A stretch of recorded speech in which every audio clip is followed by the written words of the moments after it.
안녕하세요. 제 사연을 무턱대고 이야기하기에 앞서 제가 왜 이렇게 사연을 보내게 되었는지 먼저 알려드리고 싶네요. 전 사실 얼마 전까지만 해도 이렇게 사연을 써야겠다는 생각을 못했던 사람입니다. 그런데 유튜브를 이렇게 구경하다 짧은 영상 하나를 만나게 되었어요. 거기에 나온 사람은 말이죠. 이런 질문을 하더라고요. 당신에게 결혼이라는 단어가 어떤 의미를 가집니까? 처음 이 말을 들었을 때는 목이 콱 막히더라고요. 그러다 어떤 여성분이 답한 내용을 들으며 사이다를 마신 것처럼 속 시원히 뚫리는 것 같았죠. 결혼은 내게 쓸데없는 것이라 느꼈어요. 처음엔 내가 왜 결혼에 그렇게 목을 매면서 이 남자랑 결혼해야지 생각했는지 모를 정도라니까요. 이 영상 속 여자의 말에 저는 매번 듣기만 하던 이곳에 사연을 보내야겠다는 생각을 하게 되었습니다. 제가 왜 이렇게 동영상 속 이야기를 먼저 시작하게 되었냐 하면 말이죠. 이제부터 여러분들에게 전하고 싶은 사연의 내용이 이 영상 속의 여자처럼 그런 생각이 들게 만드는 일이기 때문이에요. 정말 결혼이라는 게 아무 의미 없는 짓이구나 하는 것을 느끼게 될 그런 내용을 담고 있거든요. 그럼 이제부터 정말 저희 부부의 이야기를 한번 들려드릴게요. 저와 남편은 말이죠. 사회에 나오고 나서 친했던 제 동창 중 한 명이 자신이 아는 지인이라며 소개를 받은 사람이었어요. 어느 연애나 다 똑같겠지만 남편도 처음 만난 제게 정말 깍듯이 대했죠. 저희 부부는 가치관에 있어서 비슷한 부분도 많았고 서로 마음도 잘 맞았기에 연애를 먼저 시작하게 되었습니다. 그리고 2, 3년의 만남 끝에 저흰 결혼을 결심하게 되었죠. 결혼을 준비하면서도 남편과는 정말 많은 이야기를 나누곤 했어요. 남편과 저의 결혼 후에는 어떤 생활을 하게 될까 하면서 말이에요. 당신이랑 내가 결혼하면 정말 마음 잘 맞는 사이가 될 것 같지 않아? 요즘 결혼 준비하면서 내가 주변 친구들한테 이런 말을 듣고 다녔거든. 집에서 서로 돈 벌면서 자기네들은 용돈 한번 제대로 받기 힘들다는 거야. 그래? 당신 친구들 부부가 다 같이 돈을 버는데 그렇게 용돈을 타서 쓴대? 그렇다니까. 친구들 하는 짓이 너무 웃기더라고.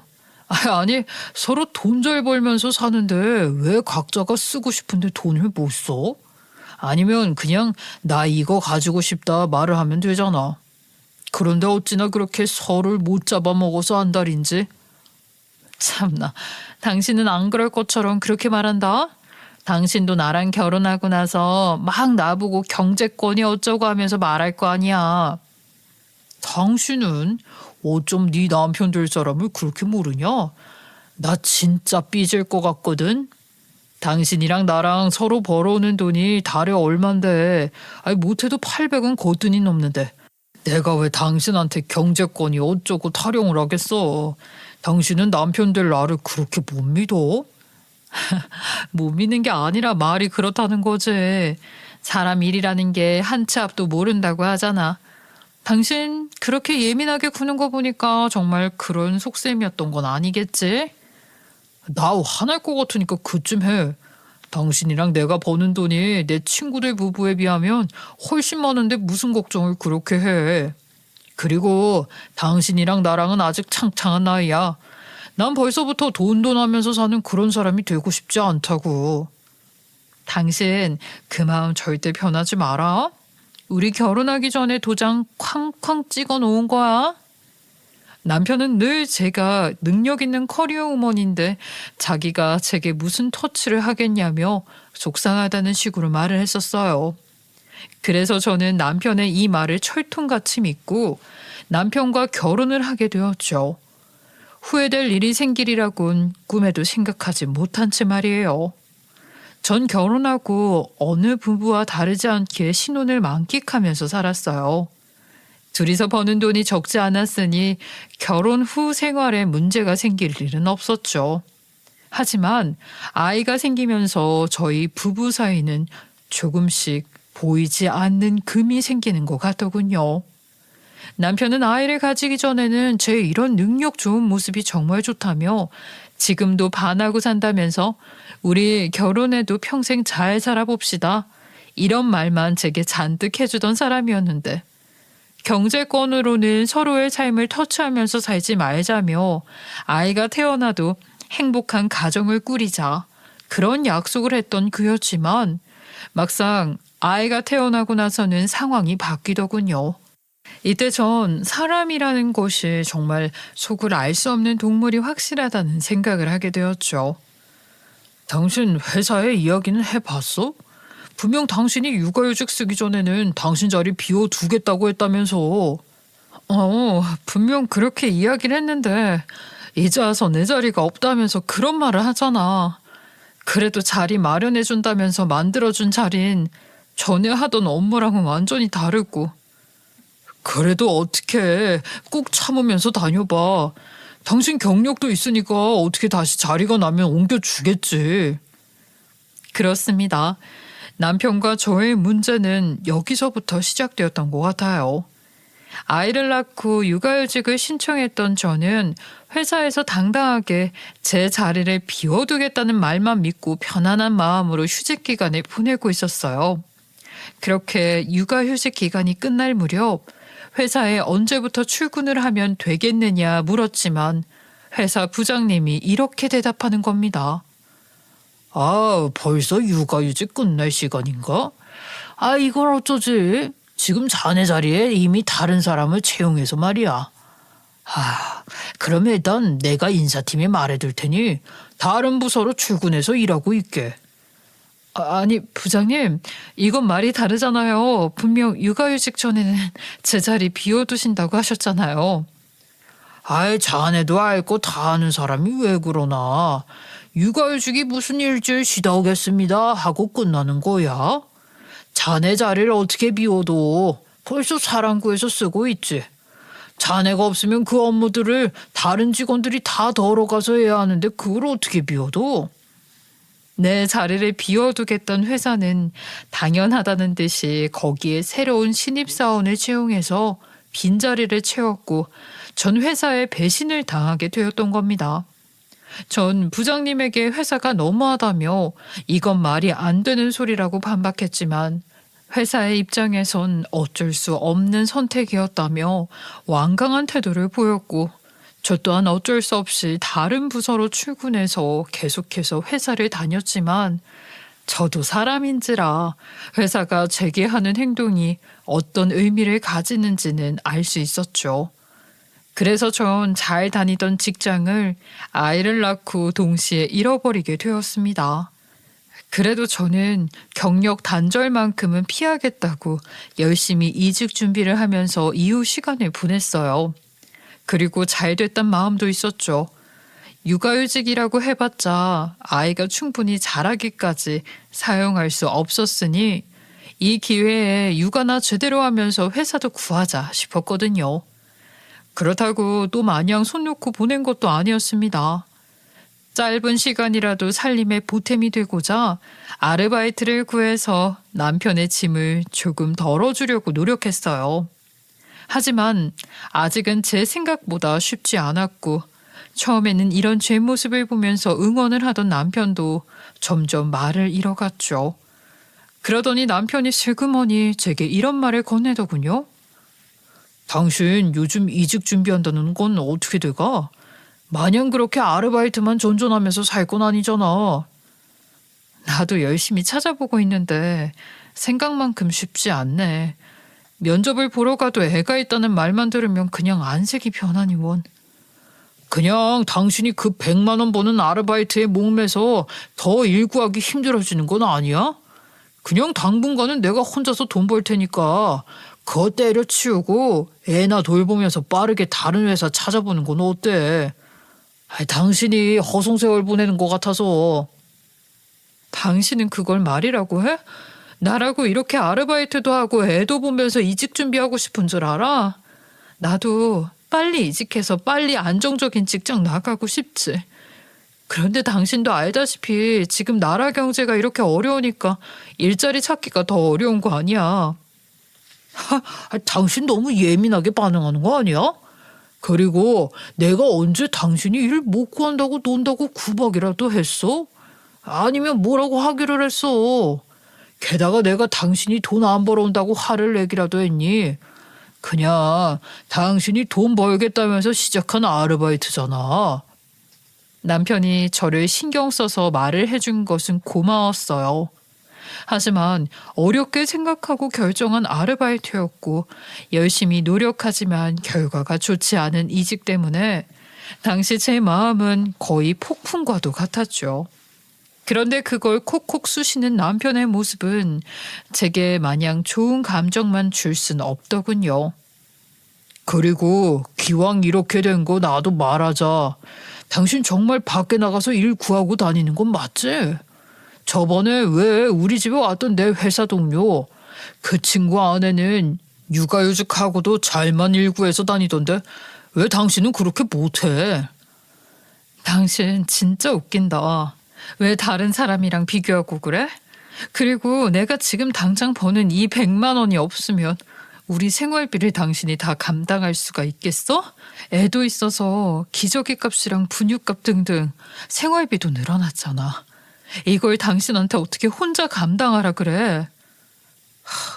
나도 알아. 나도 아는데 나도 당신이 이렇게 집에서 아르바이트나 하고 다니니까 답답해서 그렇지.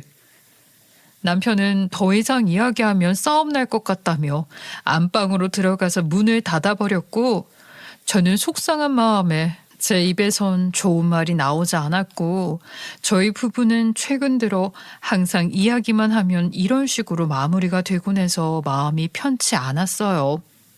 그래도 이날은 제가 너무 심하단 생각이 들었기에 아이와 밤을 지내면서 다음날 어떻게 남편에게 화해 메시지를 보낼지 생각했습니다.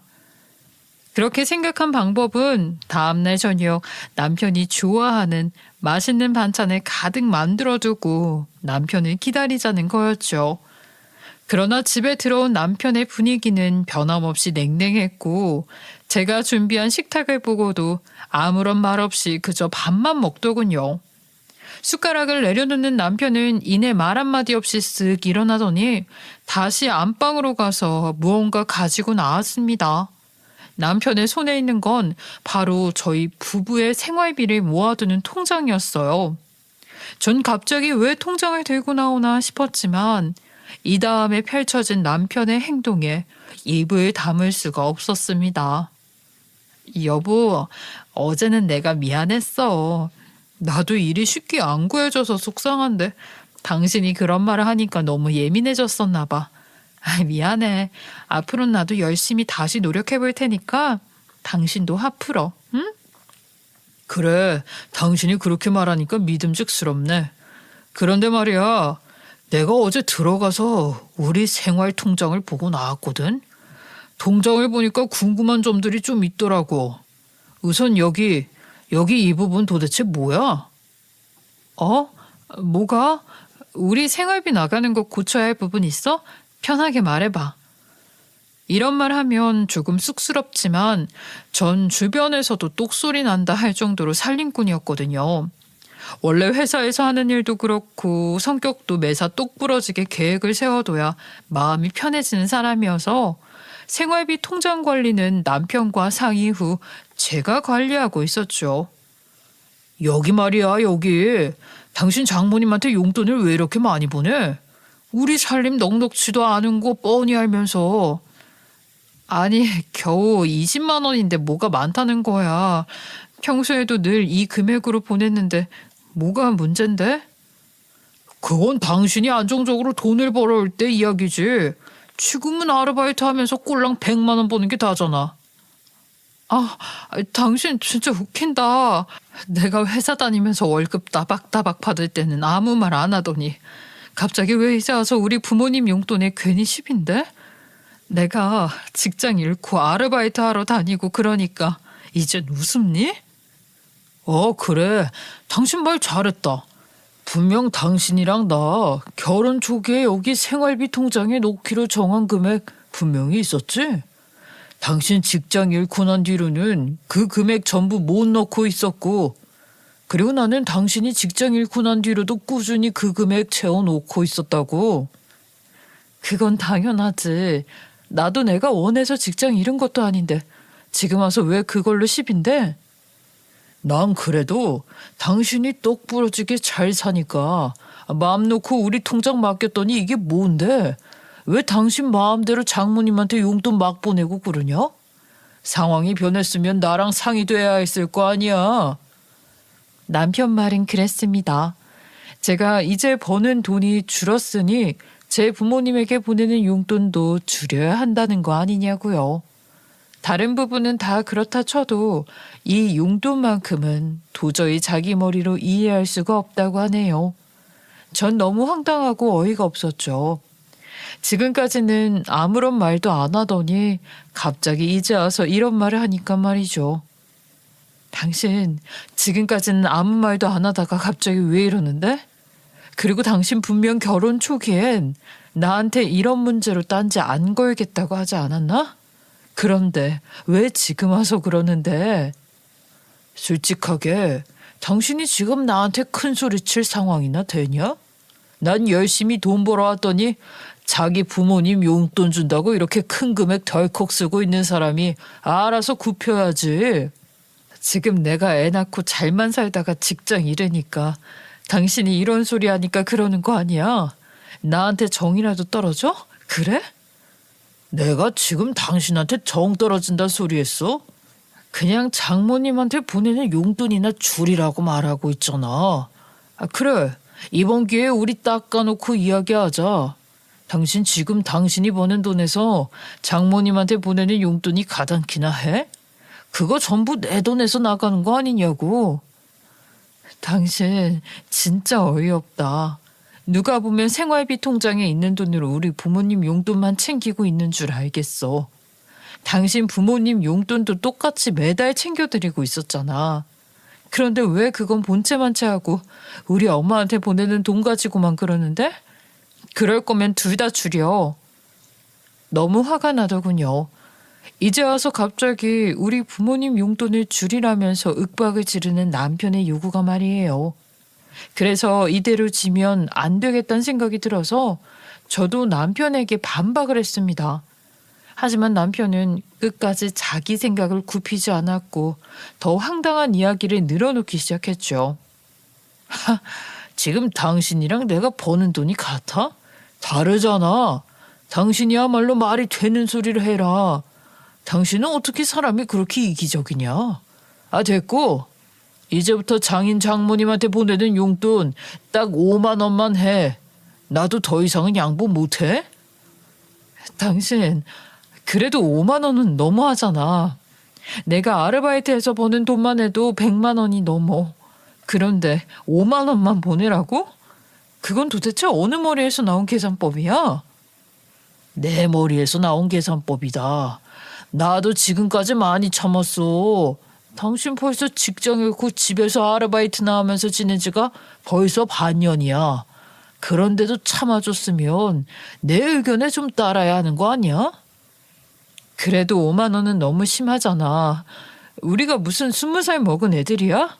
이 나이 되는 사람 중 누가 부모님 용돈을 5만 원에 드려? 그러면 생활비가 부족하다는 말을 하질 말았어야지. 당신 분명 저번 달에도 생활비 부족하다고 나한테 돈 더 받아가지 않았어? 그러니까 당연히 돈을 덜 벌고 있는 당신이 쓰는 돈을 더 줄여야 맞는 거 아니냐고. 그건 당신이 거실에 그 무식하게 큰 TV 산다고 그런 거잖아. 내가 괜한 지출을 늘린 게 아니라 당신이 괜한 지출을 늘리고 있다고.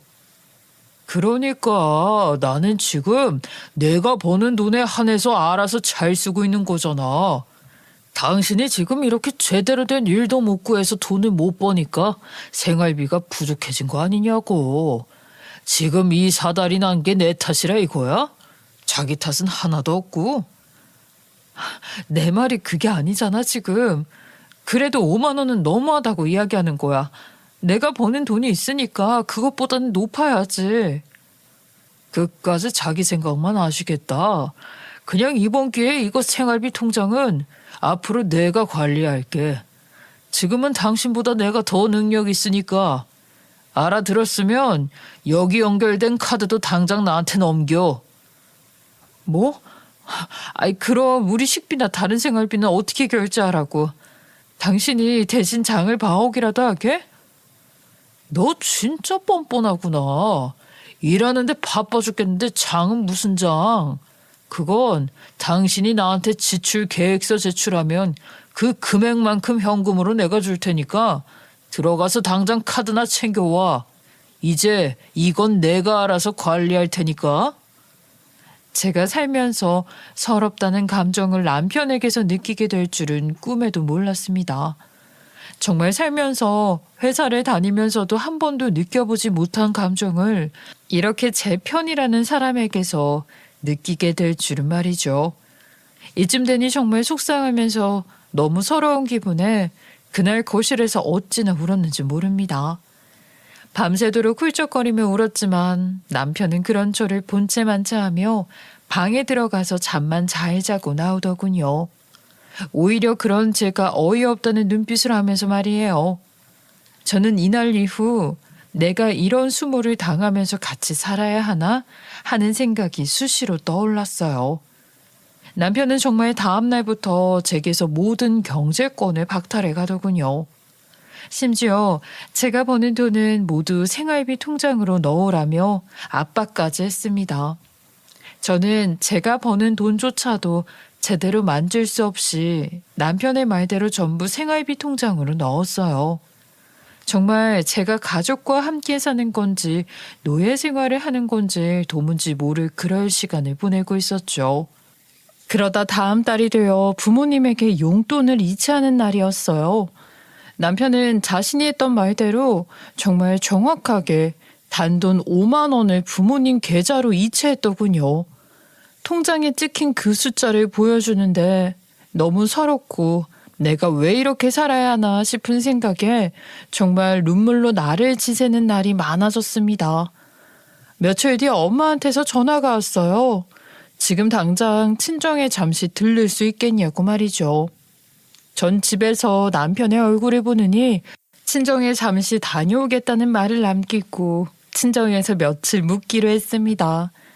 그렇게 도착한 친정에서 마주한 엄마의 안색은 그리 좋지 않았어요. 뭔가 집에 일이 생겼다는 걸 엄마도 자신이 받은 용돈으로 직감하셨던 거겠죠. 혹시 집에 무슨 일이라도 있니? 왜 사위랑 싸우기라도 했어? 오랜만에 엄마의 걱정 어린 말을 들으니 저도 모르게 이때까지의 서러움이 폭발했는지 부끄럽게도 엄마 앞에서 눈물을 뚝뚝 흘리고야 말았어요. 왜 그리 울어? 네가 뭘 잘못했다고 왜 그리 우는 거야? 무슨 일이야? 무슨 일이 있었는지 이 엄마한테 다 말해봐. 어? 엄마는 저를 달래면서도 왜 이리 서럽게 우냐며 무슨 일이 있었는지 속 시원하게 털어놓고 말하라며 저를 토닥이셨어요. 저는 엄마에게 그날 남편과 있던 일들을 모두 털어놓고 인생의 선배이자 나보다 훨씬 결혼 경력이 높은 엄마에게 이런 경우는 어떻게 하면 좋으냐 조언을 구했습니다. 그래, 사위가 그랬단 말이지. 엄마 성격에는 이번 일은 사위가 잘못이 더 심한 것 같네. 아무리 네가 제대로 된 일을 못한 지 반년이나 되었다고 해도 그렇지 네가 원해서 일을 못하게 된 것도 아니잖니. 그런데 그걸 가지고 그렇게 말하면 안 되지.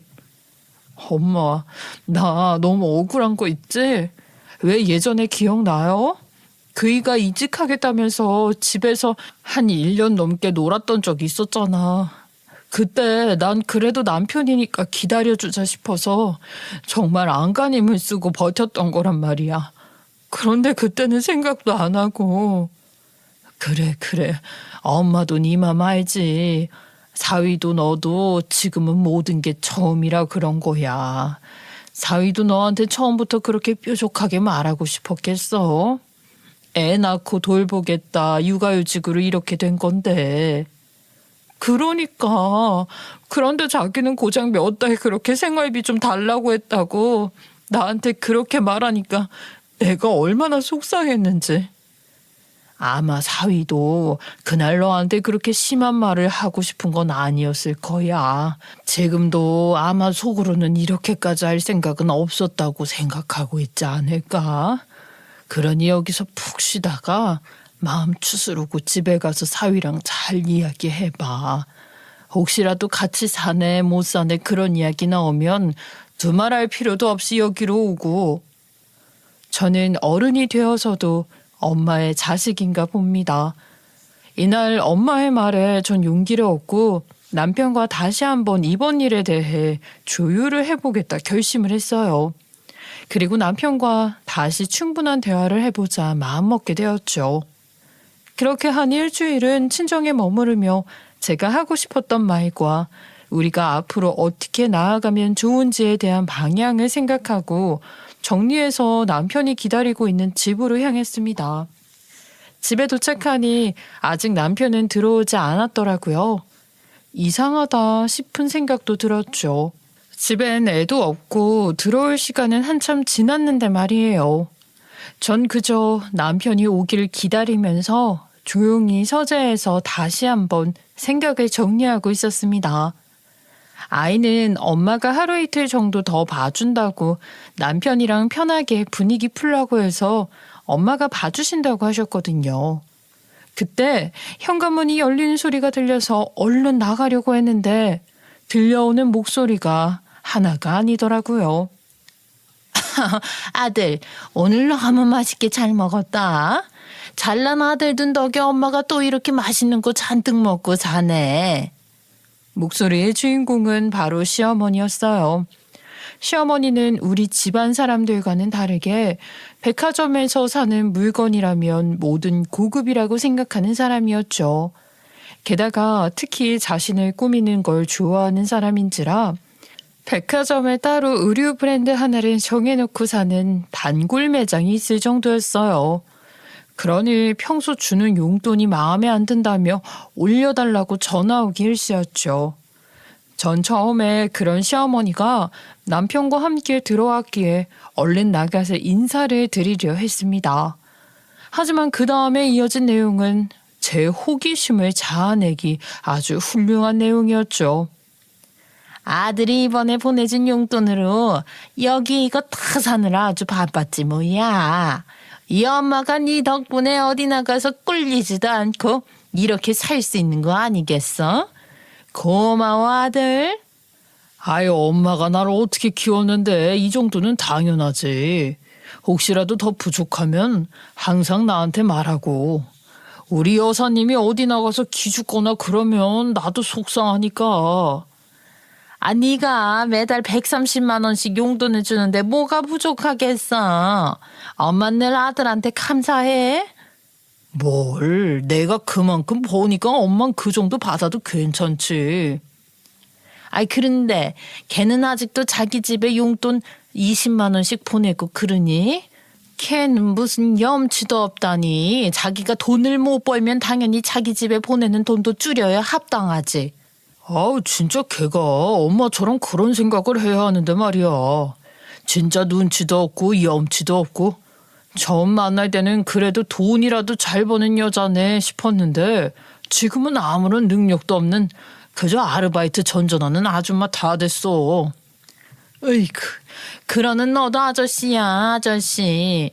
애도 있는데 그래도 마음은 붙이고 살아봐야지. 몰라. 진짜 요즘은 얼굴 보기도 싫다니까. 이젠 정말 왜 같이 살아야 하나 싶은 생각도 든다니까. 에이, 땡. 그래도 그런 말 함부로 하고 다니면 안 돼. 걔가 집에서 애 안 보면 누가 집에서 애 보고 그러니? 그리고 너한테 이렇게 따박따박 아침상 차려주고 그런 여자가 세상에 많은 줄 알아? 요즘 애들 무섭다. 걔 같은 애 찾기 힘들어. 아, 맞아. 걔가 그런 점은 정말 좋다니까. 회사 다니면서도 아침이랑 집안일은 엄청 잘했지. 그래. 어떻게든 애가 좀 클 때까지는 살살 꼬드겨서 잘 살아봐. 그 다음에는 뭐 네 말대로 헤어지든 말든 알아서 하고. 역시 그렇지. 진짜 내가 애는 왜 낳겠다고 해서 이 고생을 하는지 모르겠다니까. 애만 아니었어도 편하게 눈치도 안 보고 내 돈은 내가 다 쓰고 다녔을 텐데. 철없는 소리. 그래도 그것이 아들을 낳아줘서 참 다행이야. 안 그럼 또 고생해서 며느리 찾고 아들 낳을 때까지 또 계속 뭐라 해야 하고 그랬을 테니 말이야. 서재에서 조용히 듣고 있으니 슬슬 화가 나기 시작하더군요. 두 사람은 제 신발이 버젓이 현관에 있는 것도 눈치를 못 챘는지 아주 두 사람이서 제 이야기를 갈비 뜯듯이 시원하게 하고 있었죠. 전 이번에 두 사람이서 하는 이야기를 듣고 남편이란 사람을 아주 잘 파악하게 되었습니다. 애초에 남편이란 인간은 저를 돈 벌어오는 기계, 밥 해주는 기계, 애 봐주는 기계로 생각하고 선택했단 걸 말이죠. 시어머니 역시 저를 무슨 집안일하는 식모 혹은 아이나 낳고 키우는 부모처럼 생각하고 있던 거예요. 그리고 제일 어이가 없었던 건 말이죠. 우리 부모님에겐 5만 원만 허락하던 그 잘난 남편이란 놈이 자기 엄마인 시어머니한테는 매달 130만 원이라는 거금을 용돈으로 주고 있었다는 겁니다. 전 마지막 시어머니의 말을 끝으로 화를 참지 못하고 문을 벌컥 열고 거실로 나갔어요. 그리고 시어머니와 남편에게 따져 물었죠. 당신 지금 그게 무슨 말이야? 나한테 다 똑바로 말해. 우리 엄마한테는 용돈 5만 원도 족하다면서 너희 엄마한테는 지금 매달 130만 원이나 보내고 있었니? 그것도 나한테 일절 상의도 없이. 어머머, 얘 좀 봐라. 지금 어른 있는 자리에서 무슨 말버릇이야? 그리고 얘는 어디다 팔아먹었니? 누가 어른 앞에서 이렇게 큰 소리 치고 다니래? 당신 지금까지 우리 이야기 엿듣고 있었어? 어쩜 사람이 왜 이렇게 음침해? 그래, 나 우리 엄마한테 매달 용돈 130만 원씩 보냈다. 왜? 네가 알았으면 어쩔 건데? 그래, 그럼 너 예전에 일 안 하고 놀던 그때도 130만 원씩 보내고 있었냐? 그것도 나 몰래? 왜? 그렇다고 하면 뭐 돈 다시 돌려달라 뭐 그런 이야기라도 하려고? 생각을 좀 하고 살아라. 그때 내가 통장을 가지고 있지도 않았는데 무슨 130만 원씩 보내고 있었겠어? 당신 그때 나 모르게 돈 뺏쓰고 했었잖아. 그래서 내가 그거 메우느라 얼마나 고생했는지 알기나 하는 말이야? 안 되겠다. 사람이 어떻게 이럴 수 있어. 당신 통장이랑 생활비 통장 당장 다시 내놔봐. 우리 서로 다시 알아야 할 부분이 좀 많은 것 같으니까. 뭐? 네가 뭔데 내 통장을 달라 말라 말해. 능력이 없는 여편 내면 조용히 입 다물고 집안일이나 열심히 하면서 살 것이지. 얌전하게 남편 말이나 듣고 살라고. 그게 싫으면 아예 나처럼 밖에 나가서 돈이라도 제대로 벌어오든가. 솔직하게 말해서 어떻게 애 좀 낳고 돌봤다고 직장에 못 돌아가냐? 네가 능력이 부족했던 탓 아니냐고. 뭐라고? 너 말 다 했어? 당신 우리 분명 서로 경제권은 상관하지 않기로 했을 때 그래도 우리 적금은 서로 들고 살자 했었지? 그럼 일단 그거 보여줘봐. 얼른. 저희 부부는 말이죠. 서로의 경제권을 침해하지 않기로 약속한 다음에 한 가지 더 서로 약속한 일이 있었어요. 그건 바로 아이를 위한 적금과 집을 마련하기 위해서 서로 아끼고 돈을 모으자는 약속이었죠. 결혼 초에는 그래서 서로 손을 잡고 가서 은행에서 적금을 들었어요. 같이 확인하고 시작했기 때문에 저는 남편도 지금까지 당연히 잘 모으고 있겠거니 싶었는데 아무래도 지금 하는 행색을 보니 의심이 가기 시작하는 거예요. 그러니 어쩌겠습니까? 당장이라도 내 눈으로 남편의 적금이 잘 있는지 확인해 봐야겠다는 생각이 들었죠. 남편이 만약 적금을 제대로 들어놓지 않았다면 앞으로 저희 세 식구가 어떻게 살아야 할지 방향을 다시 정해야 하니까 말이죠. 네가 뭔데 우리 아들 경제 상황을 함부로 파악하려고 들어? 넌 요즘 애들 사는 이야기 듣지도 않고 사나 보지? 아무리 부부라도 서로의 개인 사정은 함부로 간섭하는 게 아니다. 알아들었으면 그쯤에. 어머니는 아무것도 모르면 가만히 있어 보세요. 이건 저랑 남편 둘만의 문제라고요. 이게 왜 너랑 내 아들 둘의 문제냐? 우리 아들은 우리 집안 장손이자 하나뿐인 내 외동아들이다. 우리 집안의 기둥이란 말이야. 그런데 네가 뭔데 우리 아들을 파악하네 마네 말해. 아무리 대를 이을 장손이라고 하지만 이 사람은 제 남편입니다. 그리고 경제권 문제는 어머님이 저와 남편 사이에 끼어들 수 있는 문제가 아닌 것 같은데요. 그러니 어머님이 저희 둘 사이 문제에서 빠져주시죠. 어머나, 얘 말하는 뽐새 좀 봐라. 아들, 오늘은 그냥 우리 집으로 가자. 너 여기 있다가는 저기 저 여우년한테 잡아먹히겠어. 당신 진짜 적당히 해. 우리 엄마한테 무슨 말버릇이야? 그리고 어떻게 내 경제 상황이 당신이랑 연결되는지 난 도무지 이해가 안 가네. 일단 난 엄마 말대로 엄마 집에 가서 당분간 지낼 테니까 당신은 혼자 알아서 잘 살아봐. 전 너무나 어이가 없었죠. 그렇게 좋다며 매달려서 결혼하자고 할 때는 언제고, 아이가 가지고 싶다면서 애정에도 없던 아이를 덜컥 가지게 한 것도 본인이면서 제가 자기 통장 한번 살펴보자는 게 그렇게 잘못인가 싶더군요.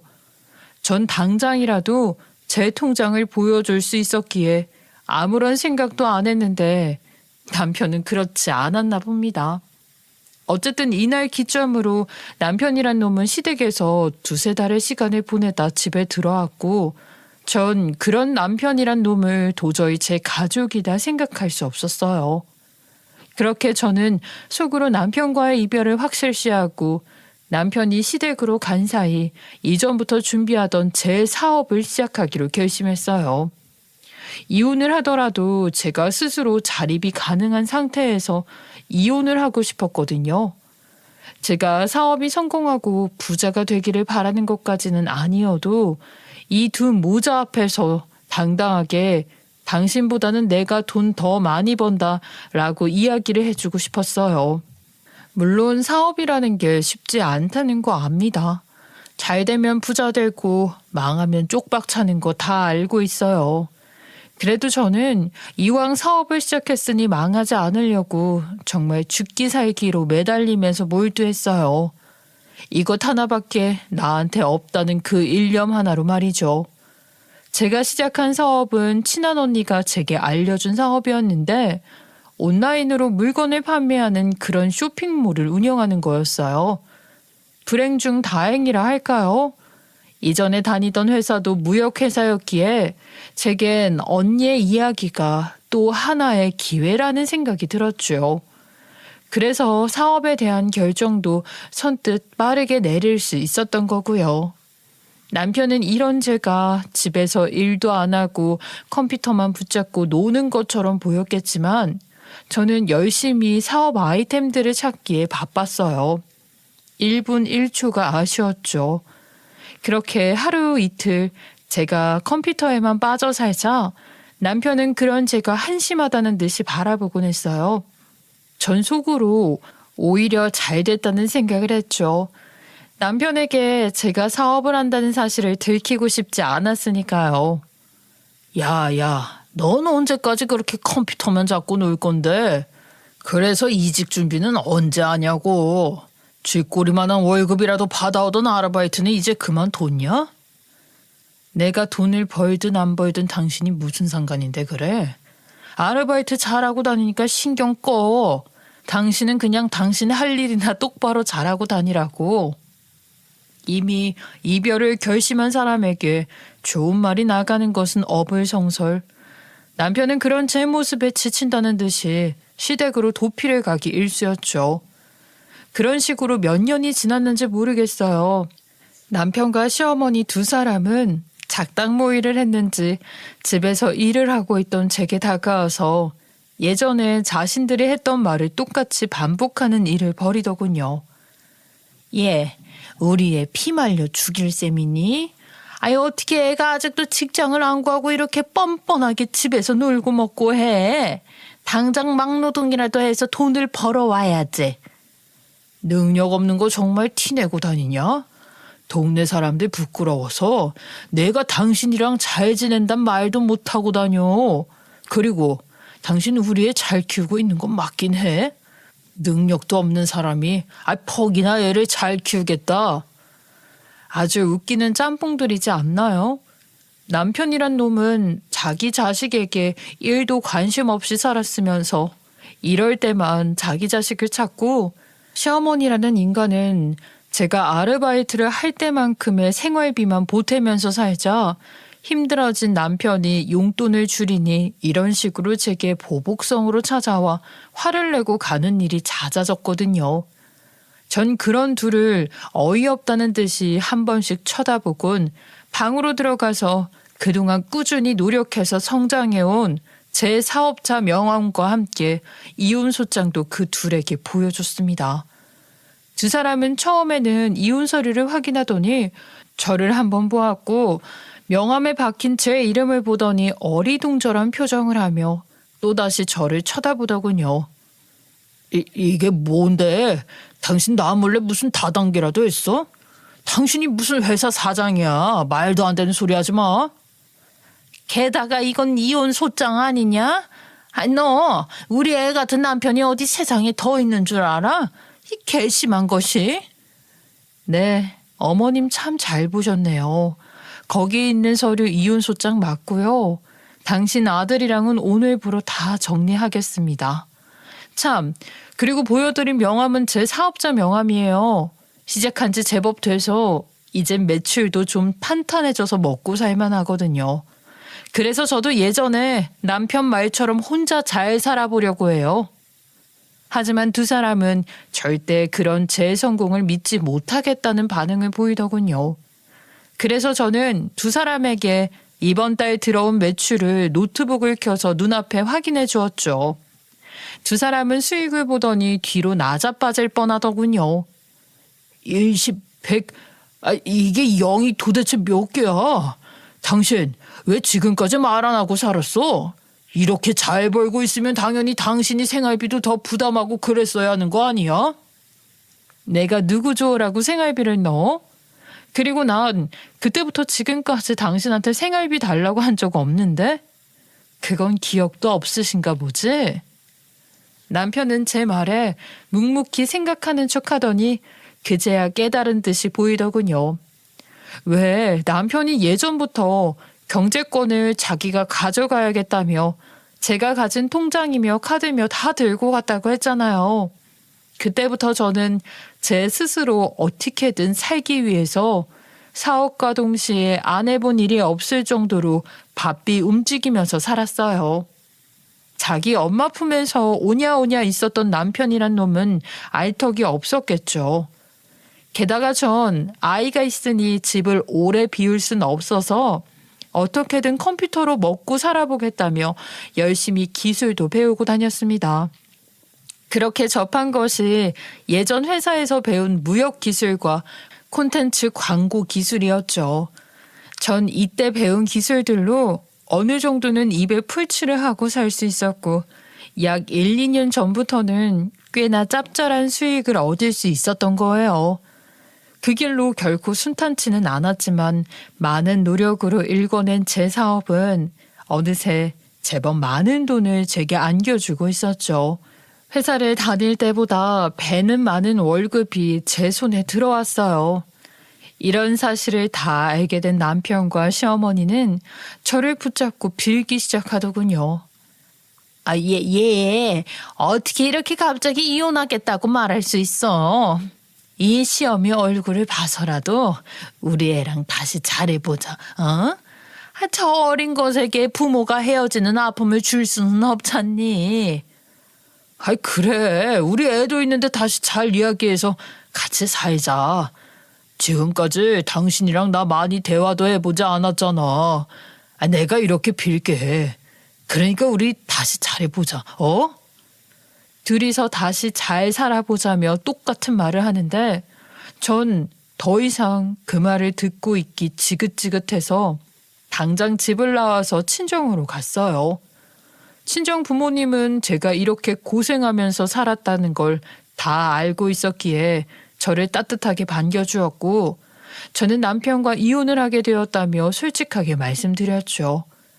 이에 엄마는 제 결정을 존중한다 해주었고 아빠 역시 제 편을 들어주었습니다. 하지만 이런 결정도 잠시 가만히 생각해보니 이대로 제가 이혼을 하게 되면 그동안 제가 이 두 사람에게 당해왔던 것들이 너무 억울하게 끝날 것 같다는 생각이 드는 거예요. 그래서 저는 이혼을 하되 이 두 사람에게는 이혼을 재고한다는 식의 뻥을 치고 한 6개월에서 7개월을 같이 살면서 그들이 나한테 했던 짓을 똑같이 대갚아주기로 했죠. 어머님, 지금 우리 애 안 돌보고 뭐 하시는 거예요?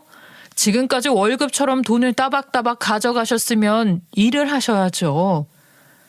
애가 말을 안 듣는 걸 어쩌니? 그래서 말인데 이번 달 용돈은 언제 넣을 거니? 다음 주에 동창들이랑 모임 있단 말이야. 아, 그거요? 방금 계좌로 넣어드렸는데 확인 한번 해보세요. 5만 원? 너 지금 나랑 장난하자는 거야? 왜요? 지금까지 저희 부모님은 5만 원 가지고도 아무런 불평불만 없이 잘 지내고 계신걸요? 그러니 어머님도 당신 아들이 벌인 짓을 생각하면 5만 원도 많죠. 안 그래요? 제 말에 시어머니는 벙어리처럼 입을 꾹 다물었고 그대로 집을 나가더군요. 그러거나 말거나 내일도 똑같이 찾아와서 같은 말을 반복할 사람이란 걸 알기에 내버려뒀습니다. 그리고 남편은 말이죠. 여보, 이번 달 생활비는 어떻게 할 거야? 보니까 우리 생활비가 많이 부족하던데. 내가 이번 달에는 100만 원 안 넣었었나? 지금 당장 넣을게. 기다려봐. 아니, 그래도 당신 그만큼 돈 벌면 예전처럼 그 정도는 넣어야 되는 거 아니야? 지금 우리가 나가는 돈이 얼만데 고작 100만 원으로 퉁치려고 그래. 왜? 예전에는 내가 100만 원만 넣어도 당신 힘으로 잘 살 수 있다며? 그러면 나머지는 당신이 알아서 다 감당해야지. 그리고 남편과 살면서 제일 억울했던 게 시어머니랑 남편이 먹는 걸로 차별하는 거였어요. 자기 아들은 돈 벌어오니까 좋은 거 먹어도 되고 저는 돈도 못 버니까 먹다 남은 걸 주곤 했거든요. 그것도 아주 똑같이 복수를 했죠. 한 번은 최고급 소고기를 사서 집에서 굽고 있으니까 남편이 웬일이냐며 오랜만에 포식하겠다고 밥상머리에 음식이 다 되지도 않았는데 벌써부터 앉아있더라고요. 그때 마침 저희 친정부모님이 오셨고 저는 친정부모님 앞에만 비싼 소고기를 구워서 드리고 남편에게는 비계덩어리를 주며 당신은 먹을 거 없다고 했습니다. 그러니 남편이 너무한 거 아니냐고 하길래 그때 또 한 소리 해줬죠. 너무하다고? 당신이랑 시어머니가 나한테 했던 짓은 생각 안 나니? 전복 구워서 먹으면 전복 내장 던져주고 삼계탕 끓여서 먹으면 닭 모가지 하나 던져뒀던 사람이 누군데. 나 그 모진 세월들 서러워서 잊지를 못해. 아니, 내가 언제 그랬다고. 장모님, 장인어른, 저 안 그랬어요. 오해해요, 오해. 오해는 무슨. 그때 내 딸이 보내준 사진들 내가 다 봤네. 어디에 오해라는 소리가 그리 쉽게 나와? 죄송합니다. 여보, 미안해. 그때는 내가 엄마 때문에 제정신이 아니었나 봐. 끝까지 남 탓하는 거 진절머리 난다. 에휴, 다 처먹었으면 내 눈앞에서 사라져. 뭐 이쁘다고 여기 버젓이 앉아있어? 제가 이렇게 자기들이 했던 행동을 똑같이 하니까 이 두 사람은 결국 두 손 두 발 다 들면서 자기들이 그동안 잘못했다면서 저한테 싹싹 용서를 빌더군요. 역시 사람은 역지사지로 똑같이 당해봐야 정신을 차리나 봅니다. 하지만 이대로 그냥 끝낼 제가 아닙니다. 앞서 제가 말했죠. 이혼은 당연히 하는 거라고 말이에요. 전 그런 둘에게 마지막 피날레처럼 이혼 서류를 집어던지면서 이혼하자고 하고 그 길로 그 집을 나왔습니다. 정말 지금까지 당신들 어떻게 참고 지냈는지 내가 다 용할 정도라니까? 내가 이혼 안 할 거라는 그 말을 믿었어? 앞으로 둘이서 잘 살아보세요. 그 귀한 집 자식 알아서 잘 케어하시고요. 당신도 알아서 귀한 집 마님 잘 모시고 살고. 남편은 끝내 저와 이혼을 못하겠다며 법정에서 버텼지만 저는 남편의 통장 잔고와 그간 대화 녹음 및 문자 내용들, 사진들 증거로 제출했어요. 그 증거에는 남편이 가정을 잘 보살필 의지가 없었으며 과거에 저에 대한 모욕의 말로 가득한 대화들이 줄을 이루고 있었죠. 남편은 항상 저한테 애를 맡겨두고 집안일에는 손도 까딱하지 않은 사람이었으니 양육권도 당연히 제가 가져올 수 있었습니다. 귀한 내 자식 저런 집에 놔두고 올 순 없잖아요. 그리고 나중에 알고 보니 전 남편은 지금까지 모아둔 돈이 거의 없다시피 하더군요. 버는 돈에 비해서 이전 시모에게 많은 용돈을 주는 것도 그렇고 자기 사고 싶은 물건들도 다 사야 했던 사람이었기에 저는 이런 결과가 당연하다는 생각이 들었죠. 이혼 후 그래도 아이 아빠인 전 남편을 완벽하게 끊어낼 수는 없었어요. 아이는 아직 어렸기에 아빠가 자신을 외면한 사람이라는 걸 몰랐으니 말이에요. 물론 이를 통해 아이가 상처받길 원하지 않았던 저도 아이에게 지금은 자세히 설명해 주지 않으려고 하고 있어요. 어쨌든 이렇게 아이를 빌미로 저를 만나게 된 전 남편은 항상 재결합을 외쳤지만 저는 그런 의견을 싸그리 무시하는 중입니다. 지금까지 제 이야기를 들은 여러분들은 저처럼 돈으로 무시당하고 사는 일이 없었으면 좋겠어요. 여자는 아이를 낳고 보통 저처럼 일을 그만두게 되는 경우가 많다고 하는데 요즘은 이런 분위기도 많이 나아졌으니 다들 노력하면 어떻게든 무시당하지 않을 만큼 잘 살 수 있다고 전하고 싶었습니다. 그럼 제 이야기를 마무리하며 오늘도 행복으로 가득한 하루가 되시길 바라요. 감사합니다.